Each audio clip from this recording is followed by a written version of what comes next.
بس ايه، مش لقصد الحد. احنا في يوم بنتمرن جوه الملعب، حاجتين هحكي لك عليهم. وفجأة لقينا جمال عبد الحميد مش في وسطينا. و 15,000 20,000 قاعدين في المدرج فوق بيخبطوا فين جمال فين جمال. فطلع كده في المسن جمال عبد الحميد مع مش عارف كان في حاجه كده كتبت مش فاكر اسمها. قعدنا ندور عليه. رحت انا والكابتن احمد رفعت وفاروق السيد ولمينا فرقتنا كلنا في عربيه ورحنا نشوفه فين. لقيناه في اسم عابدين قاعد مع مأمور الاسم. عشان جه اسمه مش عارف كان بيتكلم في التليفون فخدوا الاسم ده عشان كان حد في المخابرات مرصد بيه. المهم خلصنا مع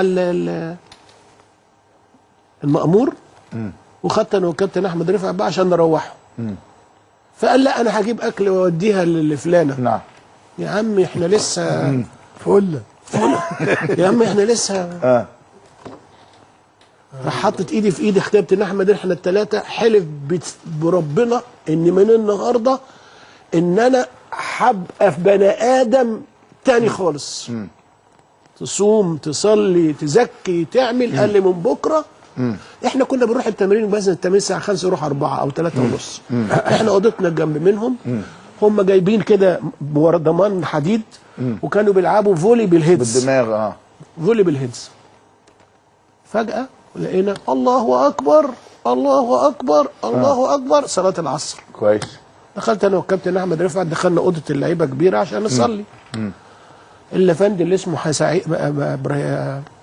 جمال عبد الحميد راح رايح متوضي وجاب بشكير زي بتوع الحج. وراح مكلفت نفسه وراح جاي امام. قلت له امام هو انت فاكر دي راس حربه؟ انت فاكر راس حربه ده انا جايبك امبارح؟ ولا انت عشان ساكن في السيده نفيسه تبقى انت امام؟ جمال عبد الحميد يا كابتن